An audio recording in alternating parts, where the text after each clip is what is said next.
네, 안녕하세요. 저는 스타트업 로플리에서 모바일 개발을 맡고 있는 남반석이라고 합니다. 간략하게 제 소개를 하면 2013년에 개발을 처음 시작했었고요. 안드로이드 개발자였다가 이제 작년 이맘때쯤에 딱 어제네요. 1년 딱 됐는데 스타트업 로플리로 옮겨서 처음에 있던 iOS 개발을 유지보수를 하다가 이제 안드로이드랑 iOS를 동시에 뭔가 해야 되는 상황이 왔어요. 그때 큰 결정을 했어야 했는데 그때 플러터라는 프레임워크를 선택을 했고 지금 1년 정도 서비스하고 있는데 굉장히 만족하고 있습니다. 나중에 또 궁금한 거 있으시면은 저한테 많이 물어봐 주세요. 오늘은 TDD, 즉 Test Driven Development, 즉 테스트가 드라이브를 걸어주는 개발, 테스트 주도 개발 방법으로 위젯을 만드는 시간을 갖겠습니다. 네, 우리가 복잡한 UI를 개발할 때 보통 어떤 단계를 거치는지 살펴볼게요. 먼저 UI 디자인 가이드가 오겠죠. 그럼 그걸 틀대로 코딩을 합니다. 빌드에서 모양이 잘 나오나 확인을 하고요. 클래스를 만들고 로직과 메서드들을 이제 만들어서 선언하고 또 잘 안되면 수정합니다. 값을 초기화해서 이제 확인 위해서 화면을 닫은 다음에 다시 열죠. 네, 가끔 또 아이디랑 기기가 싱크가 안 되면 앱을 재실행하고 또 그것도 먹통이 되면 이제 앱을 다시 처음부터 빌드해서 스플래시부터 다시 화면을 찾아 들어갑니다.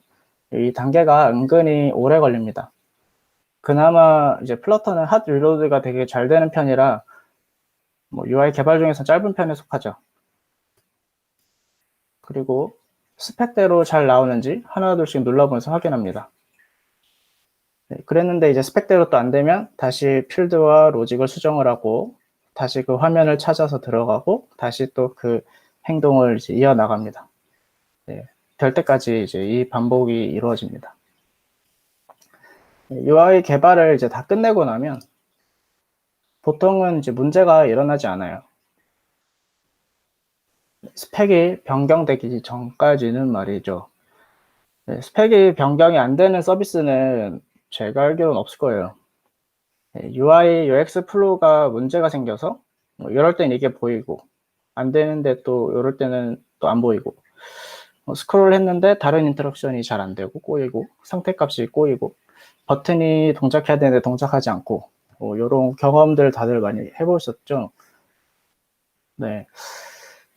사실 이제 저도 경험이 너무 이런 경험이 많고 부끄러워가지고 저도 이제 TDD라는 거를 원래는 계속 못하다가 잠깐 발은 들여본 적이 있지만 뭐 제대로 해본 적은 없고요. 지금 이제 플러터에서 이거를 너무 굉장히 잘 만들어놔서 조금씩 적용하고 있습니다. 이렇게 저같이 실수를 사실 많이 하는 분들을 위해 TDD가 또 좋은 것 같습니다. 네, 스펙이 변경되면 코드의 일부가 수정이 됩니다. 잘 되나 테스트를 해볼 텐데 이제 이전에 잘 되던 부분들을 사실 모두 테스트하는 거는 힘들어요. 이제 켄트백 개발자님이 쓰신 TDD by Example이라는 책을 읽어보면은 스트레스가 커질수록 테스트는 뜸해진다라는 표현이 나옵니다. 네, 굉장히 이제 일을 하기 싫어질수록 내가 이 테스트를 왜 해야 되나 약간 이런 생각이 들 때가 올 수 있어요. 네, 저도 항상 그런 건 아니지만 가끔 이런 생각이 들 때가 있습니다. 그래도 뭐 아예 테스트를 안 할 수는 없죠. 이제 코드를 수정했던 부분이 영향을 미치는 곳을 이제 개발자가 제일 잘 아니까 관련된 화면이나 위젯들을 뭐 테스트해보고 이제 잘못 동작하는 부분은 찾아서 고치고 릴리즈를 합니다. 네, 그런데 말입니다. 필드에서 못 찾았던 버그가 발생합니다. 큰일 났죠. 코드를 부랴부랴 수정해서 핫픽스를 내보냅니다. 오, 다행입니다. 그리고 오늘도 잘했어 이렇게 마음속으로 이제 외칩니다. 네, 여기 계신 분들 중에 가장 사실 여기 오래 걸리는 부분들이 좀 몇 군데가 있는데요. 몇 번이 좀 가장 오래 걸릴까요? 한번 생각해 볼까요? 네, 먼저 3번. 네, 한참 전에 개발했던 코드라고 한다면 더 많이 걸릴 거예요. 왜냐면 스펙도 잘 기억이 안 나고 뭘 테스트를 해봐야 될지 잘 기억이 안 나고요. 또 앱을 켜고 또 해당 화면에 가서 기존 플로우에 수정된 플로우까지 또 잘 되는지 뭐 하나하나 눌러보고 테스트를 해봅니다. 일반적으로 신규 개발할 때보다 스펙이 변경될 때 확인하는데 사실 저는 시간이 더 걸리더라고요. 네, 그리고 또 몇 번이 오래 걸릴까요? 네, 6번이 오래 걸립니다. 이제 수정하는 시간도 있는데 이제 사실 문제가 없었으면 핫픽스를 내보낼 필요가 없었잖아요. 그런데 핫픽스 빌드를 해야 되고 또 커뮤니케이션 해야 되고 리소스를 또 써야 됩니다. 만약에 버그를 그 전에 발견했다라면 그 시간을 아낄 수 있었을 거예요. 그리고 또 막 급하게 이제 수정해야 되는 스트레스도 있고 또 같은 동료들이 이제 나의 어떤 실수에 대해서 이제 알게 되면은 또 부끄럽겠죠. 네, 그리고 마지막으로 7번 같이 쓸데없는 그 과정은 안 해도 될 겁니다. 네, 그러면은 TDD로 위주 만들기 한번 시작해 볼까요? 네. 제가 굉장히 좋아하는 밥 아저씨인데 옆에 그 TDD로 뭔가 만든다고 써 있으니까 표정이 좀 무섭게 느껴집니다. 네, 한번 시작해 보겠습니다. 네, 오늘 같이 저희랑 만들어 볼 위젯은 이제 페이지네이션 위젯인데요. 이제 보시면은 이제 아이템이 뭐 한 페이지에 뭐 5개씩 나온다고 이제 가정을 하고요. 그리고 그 페이지네이션 자체의 아이템도 이제 5개로 이제 한정을 해볼게요. 이제 모바일이니까 10개 보여주긴 너무 많고 5개가 보여지고 또 좌우에 아이템들이 더 있으면은 이제 클릭을 해서 다른 페이지로 넘어갈 수 있게 이제 할 겁니다. 네, 이제 라이브 코딩 시간인데요. 여기 GitHub 주소가 있어요. 제가 이거를 유튜브 채널에 빠르게 복사 붙여넣기를 한번 해드릴게요. 그래서 화면이 잠깐 깜빡일 수 있는데요. 네, 잠시만요.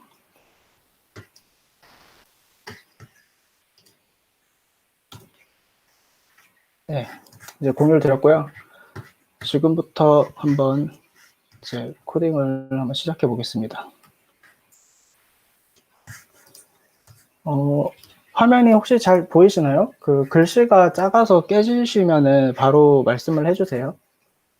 일단 기본보다 제가 한 2번 정도 확대를 한번 하겠습니다.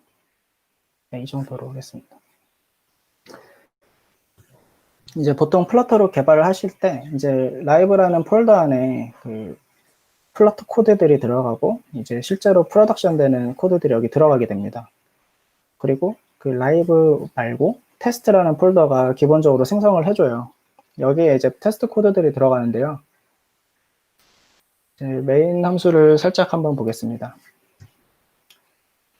이제 어떤 스카폴드라는 기본 틀 안에 이제 애니메이션 컨테이너로 이제 로딩하는 거를 뭔가 보여주고 그리고 리스트를 받아와서 리스트에 뭔가 존재한다면은 이제 수직 수평으로 이제 컬럼들을 리스트를 보여주고 그 다음에 이제 그 로우 안에다가 어떤 그 데이터에 대한 텍스트를 출력을 해줍니다. toString으로. 그리고 마지막 밑에다가 페이지네이션 위젯을 이제 넣어줍니다. 예, 이제 일단 완성된 결과물을 먼저 사실 보여드리는 게 이해하실 때 편할 것 같아서 보여드리겠습니다. 잠시만요. 그래서 빌드를 하고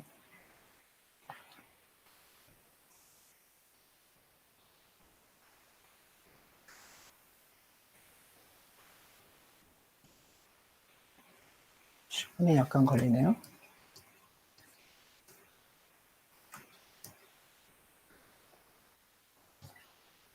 네, 이제 빌드가 어느 정도 되고 있고요. 이제 10초 안에 될 겁니다. 네.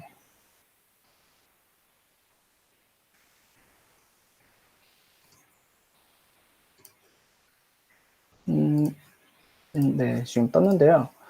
지금 페이지네이션 테스트를 위해서 제가 잠시 이제 더미로 파랗게 만들어 놨는데요. 이제 완성된 데이터로 이제 보겠습니다.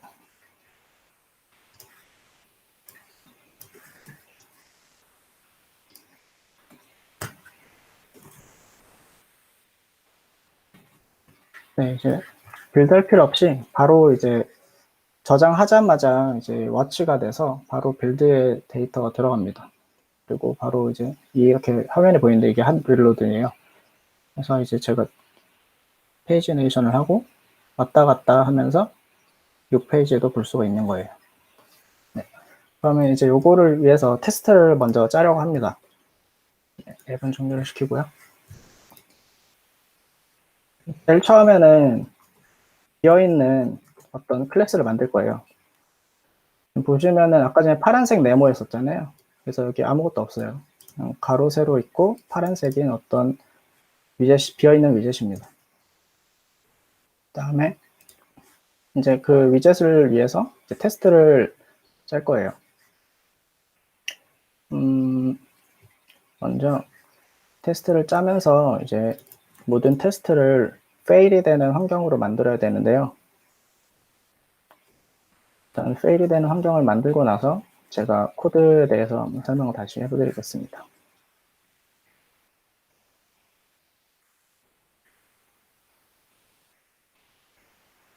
네, 이제 제가 만든 위젯은 stateful 위젯이에요. 왜냐면은 그 위젯 안에서도 상태가 바뀌거든요. 아까 전에 보셨던 것처럼 오른쪽 화살표를 누르면은 이제 상태가 바뀌면서 왼쪽 화살표가 생기고 밑에 있는 숫자도 바뀌죠. 이렇게 뭔가 상태가 바뀌는 것들은 stateful 위젯이고요.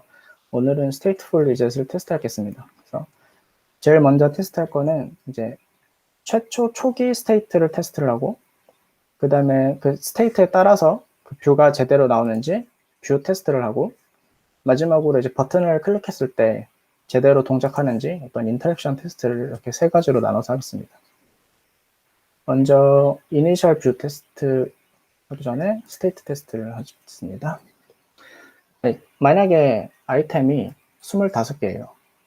그러면은 이제 한 화면에 5개씩 아이템이 보이기 때문에 이제 밑에 페이지네이션에 1, 2, 3, 4, 5 이거를 제가 토탈 페이지 카운트라고 했는데 이거는 5라는 그 결과값이 나와야 되죠. 일단은 페이지네이션 위젯에다가 이제 토탈 아이템을 넣었는데요. 근데 지금 빈 껍데기 때문에 에러가 나죠. 그래도 일단 씁니다. 토탈 아이템 카운트가 25개고 현재 선택된 페이지가 첫 번째 페이지일 때 이제 어떤 스테이트를 가져올 수가 있습니다. 사실 스테이트는 내부에 숨겨진 그 stateful 위젯만의 값인데 테스터라고 이제 위젯 테스터를 플러터에서 제공을 해줍니다. 여기 위젯 테스터가 있는데 여기서 이제 스테이트를 가져올 수 있게 뚫어놔 줬어요. 그래서 이제 스테이트하고 이제 제네릭으로 스테이트를 선언을 해주고 이제 find by key를 해서 이제 페이지네이션이라는 키를 제가 이 페이지네이션 위젯에다가 넣어줬거든요. 그럼 이게 어떻게 되냐면은 실제로 테스트가 펌핑이 된다고 표현을 해요. 그래서 펌핑을 이제 테스트 환경에다가 이 페이지네이션 위젯을 넣어주면은 이 키에 해당되는 이 텍스트를 가지고 이 스트링을 가지고 얘가 찾아와 줍니다. 그래서 find는 결국에 이 위젯을 찾아주고 거기에 해당하는 스테이트를 또 가지고 올 수가 있어요. 그리고 그 스테이트 안에 페이지 토탈 페이지 카운트라는 어떤 변수가 있고 그게 5개다라는 거를 이제 정의를 하는 거예요. 자, 그러면은 이제 만들어야겠죠. 이제 여기에 없던 거를 자동 완성을 통해서 만들어주고 그리고 스테이트도 자동 완성을 해서 만들어줍니다. 네, 기본적으로는 게터를 만들어주는데요. 이거는 그 직접 필드로 나중에 수정하실 수도 있습니다. 그리고 이제 이 값들은 나중에 쓸 일이 있을 수 있기 때문에 이렇게 필드에다가 선언을 해주고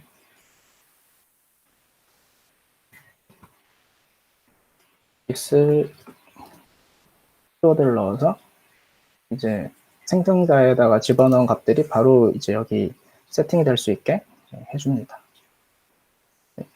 그러면은 이제 토탈 아이템 카운트는 여기 저장이 되고 페이지도 저장이 되죠. 근데 토탈 카운트가 이제 25개일 때 5라는 값이 나와야 되잖아요. 그러면은 이제 어떤 기준이 필요하겠죠. 저희 이 페이지는 한 페이지에 5개만 뭐 보여주겠다. 그러면은 이제 고정값이기 때문에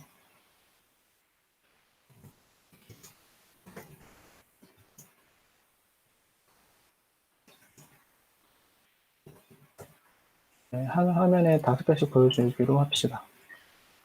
그 다음에 들어왔을 때 위젯 전체 아이템을 이 값으로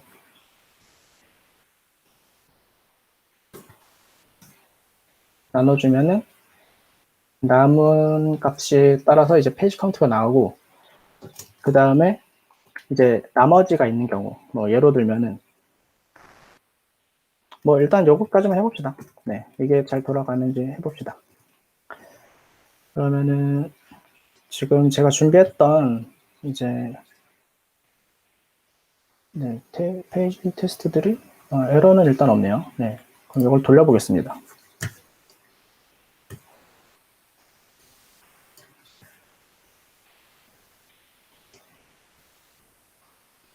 네, 일단 뭐몇 개가 뭐 통과를 했는데요. 일단 제일 처음에 만들었던 게 통과를 했죠. 근데 두 번째 케이스가 실패를 했네요. 이건 뭐였냐면은 아이템이 21개일 때 페이지 카운트는 5개다. 예로 들면은 1, 2, 3, 4페이지까지는 이제 아이템 5개씩 있지만 마지막 5페이지에는 1개가 있잖아요. 그렇기 때문에 1개가 있어도 그건 페이지를 카운트를 해야 되는 거죠. 그러니까 그 말은 나머지 몫이 있을 때는 페이지를 1개를 추가를 해야 되는 거예요. 그렇다면 여기에 더하기 조건을 연산식을 넣고 전체 아이템을 이제 나머지를 구하는데, 나머지 구하는 연산자죠. 아까 전에 그 값으로 나머지를 구했을 때 만약에 0이 아니라면 엘비스 연산자를 써서 0이 아니라면 1을 더해주고 0이라면 남은 게 없으니까 안 더해줄 거예요. 그러면은 이제 다시 이 해당 테스트만 또 돌릴 수도 있어요. 여기서 오른쪽 누르고 디버깅을 하면서 할 수도 있고 without 디버깅을 하면서 할 수도 있어요. without 디버깅 하면은 조금 더 빠릅니다. 큰 차이는 없지만요. 이래도 뭔가 에러가 계속 나네요. 네. 그러면 숫자가 실제로 어떻게 찍히길래 에러가 나는지 한번 살펴볼게요.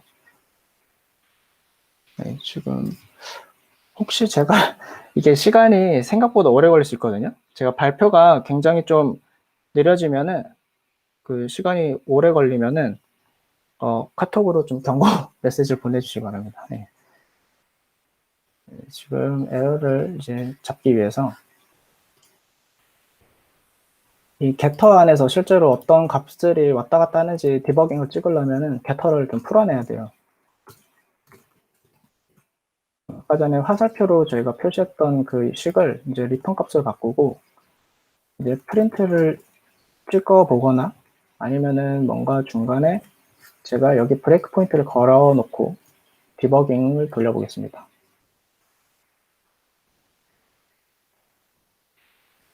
네, 지금 디버깅이 딱 걸렸는데요. 이 디버깅 툴입니다. VS 코드 쓰고 있고요.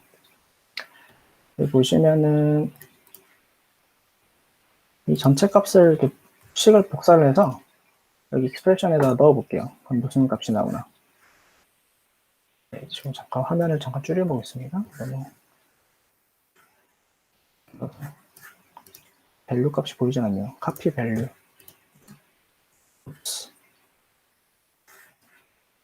잠깐만요. 수식이 너무 기네요. 좀 더 줄여보겠습니다.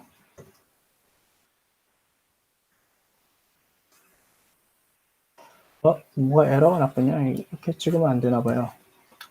죄송합니다. 저는 여기서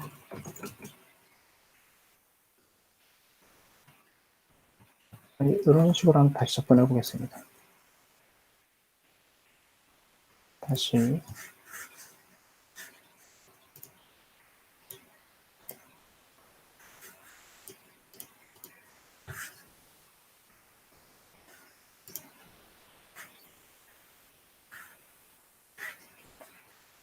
네, 지금 다시 잡혔는데요.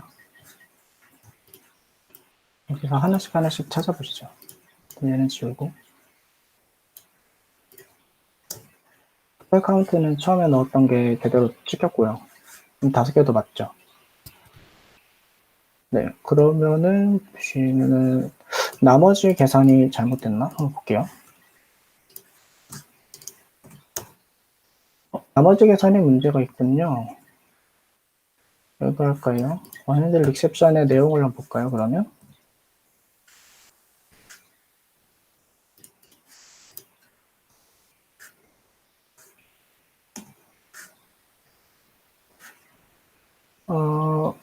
expect가 5였는데 5.2가 나왔다네요.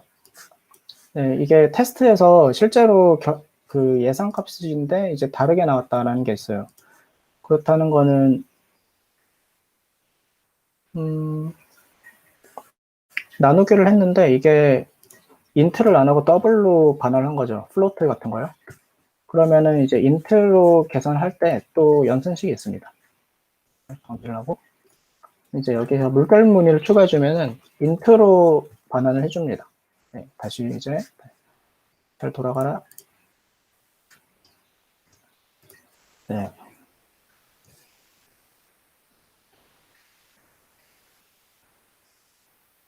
이건 또 뭐죠? 이거는 아까 전에 제가 모든 익셉션에 대해서 지금 디버깅 걸어놔서 아까 전 거는 통과를 했을 거예요. 네. 통과했습니다. 여러분 축하해 주십시오. 네. 그 다음에 이런 식으로 이제 스테이트를 이제 테스트를 한 거고요. 그 다음에는 이제 실제로 뷰에서 어떻게 보여지는지 이제 다음 단계로 갈게요. 지금 뷰 테스트는 전부 다 실패가 나죠. 왜냐면 뷰를 제가 그린 적이 없으니까. 네, 그래서 보시면은 아이템이 25개일 때 페이지가 1부터 5까지 있어야 되니까 텍스트도 실제로 화면에 1부터 5까지가 존재해야 돼요. 그렇다면 여기에 처음에 초기를 해서 이제 펌핑을 넣어주죠. 그 다음에 1부터 5까지를 이제 복사 붙여넣기를 하긴 좀 그러니까 이제 반복문을 쓰고요. 그리고 이제 뭐 range라고 하는 함수가 있는데 제가 좋아하는 어떤 라이브러리가 있어요. quiver라는 라이브러리가 있는데 그리고 나중에 다들 써주시기 바랍니다. 0부터 이제 인덱스 4까지 올라갑니다. 그래서 0이기 때문에 0 더하기 1은 1이니까 find text 1 넘버를 찾아서 한 개가 있는지 찾는 거예요. 이거는 이제 기본 매처 안에 들어있는데요. 이게 플러터 테스트 패키지 안에 들어있어요. 네. 예제들 많이 있으니까요. 그래서 1이 한 개인 거를 검증을 하는 거고 그 다음에 한 바퀴 또 돌면은 2가 한 개다, 3이 한 개다를 검증하는 거겠죠. 그러면 숫자가 이제 보여져야 되겠죠. 그러면은 이제 본격적으로 뭔가 어떤 위젯을 제가 그리는 거죠. 네. 사실 이제 순서는 저는 뭐 크게 상관은 없다 생각해요. 먼저 UI를 구성을 해서 이제 테스트를 만들고 이제 그 순서로 진행하셔도 되고 테스트를 뷰 테스트도 먼저 만들어 놓고 그 다음에 뷰들을 이제 그려 나가시는 그것도 추천합니다. 네, 자신에게 잘 맞는 걸로 해주시면 되고요. 이제 뭐 이런 숫자와 관련된 게 있어요. 또 첫 번째 페이지에 제가 1을 클릭할 때 아까 보셨는지 모르겠지만 제가 1을 눌렀으면은 1번이 파란색입니다. 그리고 뭐 2를 누르면 2가 파란색으로 바뀝니다. 이렇게 색깔도 바뀌어요. 그러면은 current 페이지가 1일 때 1인 아이템을 찾아서 그 다음에 텍스트 위젯을 꺼내오기 위해서는 이제 finder 객체예요. 텍스트 함수는 보시면 반환이 finder죠. finder에서 evaluate single widget 이렇게 하면 이제 그 텍스트 객체가 나오고요. 그 객체 안에는 이제 이게 stateless 위젯입니다. 텍스트는 이게 뭐 플러터는 뭐 안드로이드처럼 오픈 소스이기 때문에 다 내부적으로 다 소스를 이렇게 들여다볼 수 있어요. 그래서 스타일을 바로 접근해서 컬러를 가져오고 이 컬러가 블루이냐 제가 선택한 아이템인 거를 표시해 주는 거죠. 이게 맞는지 테스트하는 거고요. 그 다음에 저는 이걸로 한번 보시죠. 아이템이 26개일 때 이제 5번 페이지까지 있고 이제 6번 페이지까지 또 있기 때문에 화살표가 있어야 돼요. 그러면은 이럴 때는 이제 이미지에 대해서는 접근하기가 쉽지 않거든요. 그래서 뷰에 어떤 키를 넣어주고 그 ID 값과 같은 키를 가지고 find를 해줍니다. 그래서 이게 한 개가 존재하는지를 또 보는 거죠. 그리고 또 뭐 25개 할 때는 이제 더 6페이지가 없기 때문에 5페이지가 끝이기 때문에 오른쪽 화살표가 안 보여야 돼요. 그러면은 right arrow가 finds nothing이 돼야 되고 실제로 지금 아예 right arrow가 없죠. 그러니까 이게 성공했는데 사실 이게 뭐 성공한 게 아니죠. 네, 그럼 이거를 이제 만들어 봅시다. 네, 제가 이제 4시까지로 예정되어 있는데 일단 이 속도로 유지하고 가보겠습니다. 사실 원래 좀 시간이 많이 힘들면 제가 이미 만들어 놓은 치트키가 있어가지고 그거 복사 붙여넣기 하면서 하려고 그랬는데 생각보다 속도가 제가 빨랐나 봐요. 그래서 시간이 남아요. 그래서 제가 직접 코딩을 하는 상황에 이르렀습니다. 네, 이 상황은 좀 피하고 싶었는데 사실 네, 이제 진짜로 제가 일을 좀 해보겠습니다. 자, 그러면은 로우에다가 넣는 게 아니라 먼저 네, 로우를 따시죠. 여기 children에다 넣고 화살표가 필요하고 왼쪽 화살표죠. 그 다음에 오른쪽도 필요하고 그 다음에 이쪽 중간에 이제 숫자들이 필요하죠. 그러면은 이 숫자들을 이제 리스트에다가 이제 나중에 또 참조할 부분이 있어서 이제 좀 저장을 해야 될 필요가 있습니다. 그래서 리스트가 이제 밑에 하단에 뭐 1, 2, 3, 4, 5, 또 6, 7, 8, 9, 10 뭐 이런 페이지를 담는 어떤 리스트라고 치고요. 이거는 널이 될 수 없다고 합시다. 그 다음에 init state를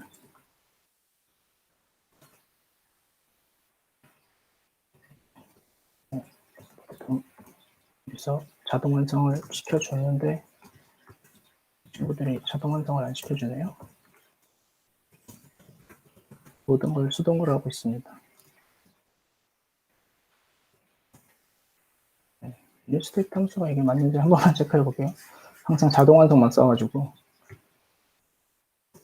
init state를 제가 아예 쓰지를 않았었군요. 기존 치트키에서는. 네, 그러면 이것도 옵션으로 가봅시다.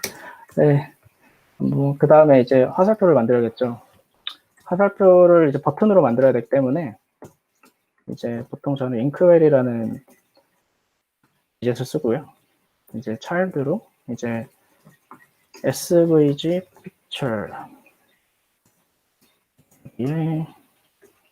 제가 미리 이제 이미지를 넣어놓은 게 있어요. 보시면은 asset이라는 폴더를 제가 생성을 했고 small arrow가 있네요.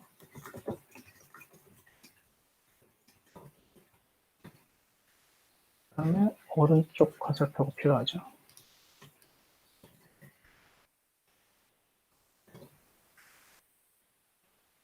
콤마가 없기 때문에 좀 멀티로 넣어야 되거든요. children은. 그 다음에 이제 여기가 좀 하이라이트인데 리스트들이 이제 널이 아니라고 생각하고 아까 강좌 잘 들으셨죠? 널 세이프티. 네, 널널하지 않게 이제 한다고 하고 이제 map을이라는 함수를 가지고 이제 여기서 넘버들이 이제 하나둘씩 들어올 텐데요. 여기에서도 이제 버튼들이기 때문에 inkwell을 쓰고요. 네, 실제로는 텍스트가 들어오겠죠. 그리고 이 넘버들을 표시해 줍니다. 근데 이게 넘버는 숫자이기 때문에 키워드네요. 아이템이라고 합시다. 아이템에 toString 그러면은 리스트에 써 있는 것들이 이제 들어오겠죠. 그래서 거기서도 이제 탭 드래그 이런 어떤 일련의 테스트들이 실제 기기 위에서도 가능합니다. 네, 이렇게 만들고 이런 테스트들을 CI 서버, 코드 매직이라는 이제 플러터를 잘 지원하는 CI 서비스가 있는데 그런 데다가 올리시면은 이제 빌드해서 릴리즈하기 전에 이제 CI 단에서 테스트로 이제 페일을 막을 수가 있겠죠. 그래서 오늘 방금 설명드렸던 거를 간략하게 다시 짚어보면은 스테이트풀 리젯을 테스트할 때 초기 스테이트, 그리고 초기의 뷰 상태들, 그리고 클릭 이후의 상태 변화에 대한 어떤 테스트들이 가능합니다. 그리고 제일 중요한 포인트인데 플러터는 모든 것이 위젯으로 되어 있죠. 심지어 화면들도 뭐 액티비티나 프래그먼트, 뷰 컨트롤러 이런 게 아니라 화면 자체가 위젯입니다. 이게 가능하다는 거는 화면 테스트가 가능하다는 거고요. 실제로 HTTP 통신도 가능한 상태예요. 그렇기 때문에 API 테스트를 동반한 다양한 테스트들이 가능합니다. 네, 그래서 정말 UI 개발자 입장에서는 테스트를 완벽하게 할 수 있는 어떤 환경이 이제 갖춰졌다고 보시면 될 것 같아요. 네, 마지막으로 이제 PPT를 돌아가면서 이제 발표를 마무리하려고 합니다.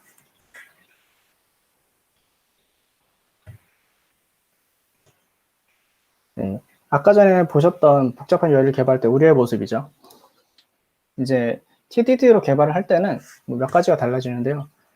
보시면은 테스트 코드를 이제 작성하는 단계가 이제 생기면서 테스트를 수행하는 아주 빠르게 수행되는, 아까 전에는 굉장히 느린 부분이 있었죠. 앱을 찾아가고 체킹을 하는 그런 느린 단계가 있었는데 테스트는 정말 한 2, 3초 안에 끝납니다. 그리고 마지막으로 7번이 추가되는데요. 이제 잘 될 때 뭐 스펙이 변경된다면은 보통은 이제 돌아가게만 만들어 놓고 난 잘 모르겠다 하고 약간 도망치듯이 이제 커밋해서 릴리즈하는 경우가 많은데 이제 테스트들이 있기 때문에 리팩토링 하면서 굉장히 정연된 코드를 만들 수 있습니다. 네, TDD는 안정성을 높이고 코드 품질을 높이고 변경되는 코드들에 대한 불안감을 줄이고 릴리즈하기 전에 문제를 예방하고 이제 빨간색 테스트들을 이제 보면서 뭘 성공해야 될지 뭘 성공시켜야 될지 이제 순서가 보이죠. 그럼 하나씩 하나씩 해결해가는 그런 재미와 방향성을 또 잡을 수 있습니다. 보통 뭐 뭘부터 개발해야 될지 좀 감이 안 올 때가 있잖아요. 네, 나사에서도 이렇게 우주선을 만들 때 엄격히 테스트를 통과한 부품들만 이제 우주선에 조립을 한다고 합니다. 그렇다면 이제 우리 앱들도 테스트를 통과한 위젯과 그런 라이브러리 모듈들 작은 단위로부터 이제 품질이 인증된 것들을 사용하면은 전체적인 앱들이 좋아지지 않을까 생각합니다. 네, 발표를 마치겠습니다. 혹시 더 궁금한 것이 있다면은 제 이름이 남반석인데 반석 bs.nam 로플리.com 여기로 이메일을 주시면은 제가 최대한 아는 대로 답변을 드리도록 하겠습니다. 네, 자료 및 이미지 출처입니다. 네, 감사합니다.